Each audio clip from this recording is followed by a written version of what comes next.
In an age where fame often drowns out artistry, Anthony Claiborne Jackson stood as a beacon of purity.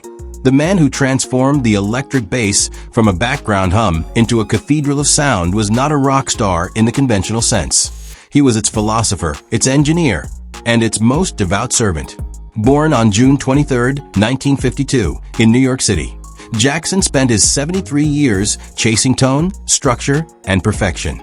By the time of his passing on October 19, 2025, he had reshaped how the world heard music. Though he never flaunted wealth or celebrity, Jackson's craft earned him quiet prosperity. Industry analysts estimate his net worth at $3 million, built on royalties, global tours, studio sessions, and a few carefully chosen endorsements. But money was never the measure of his success. For Jackson, value lived in resonance, the way one note could make a room vibrate with truth. Early life. Anthony Jackson's childhood unfolded in a modest New York apartment filled with the ordinary sounds of urban life. Buses sighing, horns wailing, neighbors arguing through paper-thin walls. But to the boy who would one day redefine the bass guitar, every noise was part of a hidden score. His parents, both educators, recognized their son's ear early. His mother, a piano teacher, nudged him toward the keys before he was 10. His father, a thoughtful, bookish man, taught him discipline and respect for the process of learning. The family wasn't wealthy, but they were rich in curiosity, and their son inherited both that hunger and humility. At age 11, Jackson took up the guitar. He was a quick study, fascinated by harmony and tone. But it was the bass frequencies, the deep and steady current beneath the melody, that haunted him. Listening to James Jamerson on Motown Records, he discovered the invisible hand that moved a song forward. The bass, he once told a journalist, is the voice of gravity in music. By his teens, he was practicing obsessively, sometimes 10 hours a day. He sought out mentors, Jerry Fisher, Lawrence Lucy, and especially the legendary Pat Martino, who opened Jackson's mind to the harmonic complexity of jazz. Under Martino's guidance, Jackson began to think like a composer rather than a sideman. He studied theory, counterpoint, and orchestration as if preparing for battle. He didn't attend a conservatory, but New York itself became his university. Clubs in Harlem, studios in Manhattan, the subway musicians in Queens. Each was a classroom. His education was pure immersion. He wasn't chasing fame. He was chasing sound. Personal life. Few musicians of Jackson's stature have guarded their private lives as fiercely. He never married, and no records or interviews reveal children. When asked about family, he would often smile politely and redirect the conversation back to his craft. Music is family, he said in one of his rare personal reflections. His privacy wasn't aloofness, it was devotion. He saw the instrument as a lifelong partner, demanding the same patience, fidelity, and care one would give a spouse. Offstage, Jackson was gentle and scholarly, known for carrying books on philosophy, acoustics, and linguistics in his touring bag. Religion never dominated his public persona, though friends described him as deeply spiritual, drawn to the mystical idea that sound was a bridge between the physical and divine. Outside music, he was a thinker. Jackson lectured occasionally on the physics of sound, wrote essays on the aesthetics of low frequencies, and served as an informal mentor to young bassists. He once helped a Brooklyn public school program secure donated instruments, insisting it be done anonymously. Fame bored him. Integrity did not. Professional career. Anthony Jackson's professional life began in the early 1970s, a golden era for American studio musicians. His first big break came when he played on Billy Paul's Me and Mrs. Jones sessions and later on the O'Jays' monumental hit, For the Love of Money. That unmistakable bass line, angular, hypnotic, and menacing, became one of the most recognizable openings in soul music history. Jackson not only played it, he co-wrote it, cementing his place in the lineage of groove.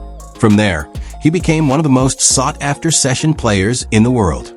He played for Steely Dan, Chaka Khan, Roberta Flack, Paul Simon, Donald Fagen, Michel Petrucciani, Hiromi Uehara, and hundreds more. Each collaboration revealed another facet of his brilliance. His bass wasn't an accompaniment. It was a conversation. Yet Jackson was never content with what existed. The 4-string bass, he felt, limited his ideas. In 1974, he began working with luthier Carl Thompson to create a revolutionary instrument, a 6-string contrabass guitar, tuned from low B to high C. This was not just an extension of range, it was a philosophical statement. The instrument allowed him to bridge melody, harmony, and rhythm in one voice. Later, the Fodera Guitars Company perfected his vision, producing his signature contrabass models. Jackson became synonymous with them, refusing to play anything else. The design influenced generations, from John Patitucci to Yves Carbon, and effectively changed the modern bass guitar forever. His technical mastery was matched only by his artistic purity. Jackson sat when performing, eyes closed, posture monk-like, drawing music from silence. He despised empty virtuosity. "Notes are not decoration," he once said. "They are architecture." By the 1980s, he was playing on sessions across continents, respected by jazz purists and pop producers alike. His colleagues spoke of his near-mathematical precision. Steely Dan's Donald Fagen called him a human metronome with a soul. Throughout the 1990s and 2000s, Jackson expanded his repertoire into global fusion. His long-running collaboration with Japanese pianist Hiromi in the Trio project brought him to a new generation. Their chemistry was electric, Hiromi's blistering keys darting above Jackson's molten bass foundation. Though by nature reserved, Jackson was a quiet revolutionary in the studio. He pushed engineers to experiment with mic placement and tone control, insisting that the bass not merely be heard but felt. His tone became instantly recognizable, rich, piano-like clarity in the highs, thunderous depth in the lows.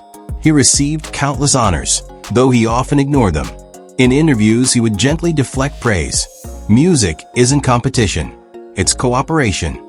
House tour and car collection. Unlike many musicians whose success translates into mansions and supercars, Anthony Jackson's world was elegantly minimal.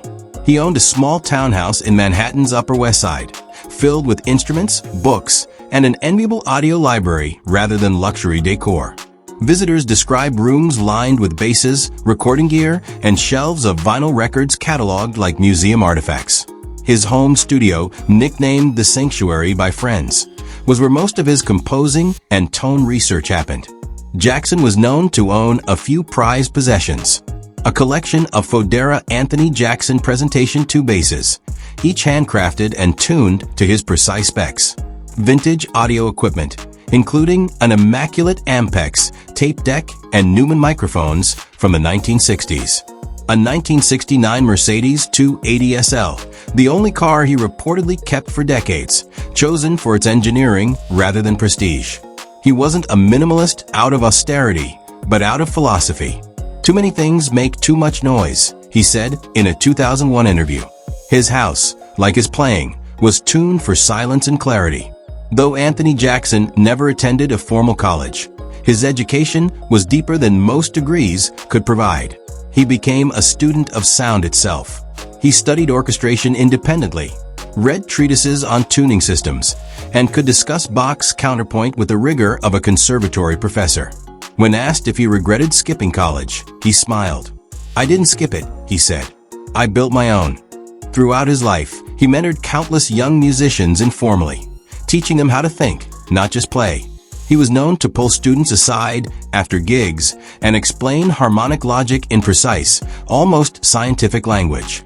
Some of his notes survive in music forums, handwritten pages full of chord diagrams, tuning ratios, and philosophical musings about the bass as the anchor of human rhythm. The final years, the sound fades, the legacy grows. In 2016, fans began to notice Jackson's absence from major tours. It later emerged that he had suffered a series of strokes and had been diagnosed with Parkinson's disease. The illness slowly eroded his physical strength, though not his mind. By 2020, he was rarely performing publicly, yet the community refused to let him fade. In 2025, a global network of bassists, including Marcus Miller, Victor Wooten, John Patitucci, and Stanley Clark, organized the For the Love of Anthony benefit concert. The event celebrated his influence and helped fund his medical care. Jackson, frail but lucid, sent a recorded message of gratitude. "The bass," he said softly, "has been my heartbeat. Thank you for keeping alive." On October 19, 2025, Anthony Jackson passed away peacefully at home, surrounded by a few close friends. The cause of death was complications from Parkinson's disease and prior strokes. The news rippled through the global music community like the low resonance of a final chord. Tributes poured in, from Tokyo to New York, from symphonies to jazz bars. Hiromi posted a photo of his empty bass chair on stage with the caption, "The silence is heavier than the sound." Donald Fagen wrote simply, "Anthony didn't play bass. He built architecture beneath our songs." Legacy, the contrabass philosopher. To understand Anthony Jackson's legacy is to understand the art of restraint. He was never the loudest player in the room, but always the most essential.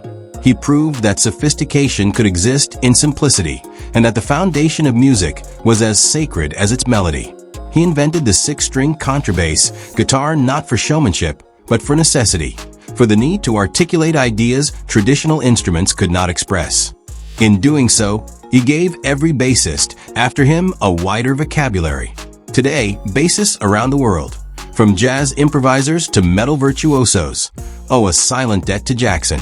His recordings continue to be studied in music schools, dissected note by note for their harmonic logic and emotional subtlety. Even his lifestyle offers lessons: humility over hype, depth over speed, integrity over applause. Cause of death, the final note. Anthony Jackson's passing in October 2025 was confirmed by his family and close musical associates. The cause: complications of Parkinson's disease following a decade-long struggle that limited his performance life. He had suffered strokes that further affected motor control, rendering him unable to play in his final years. Despite this, he remained intellectually active, continuing to mentor online and correspond with instrument builders about new design possibilities. He died as he lived, quietly, gracefully, without spectacle. In the end, Anthony Jackson was more than a bassist. He was a thinker who used 4 strings, then 6, to explore what it means to be human. His music remains a lesson in patience, precision, and devotion. When the bass drops in any song today, when that low frequency grounds the chaos and gives it meaning, it carries an echo of his spirit. The contrabass he conceived has become a universal instrument, his ideas woven into the fabric of modern sound. He may have left the stage, but the vibration he began still moves through every speaker, every pulse, every groove that makes the world dance. Anthony Jackson's story isn't just about music, it's about mastery, about the pursuit of truth in tone, about finding one's place not in the spotlight, but in the structure that makes the light possible. And somewhere perhaps, he's still listening to that eternal low note that began it all.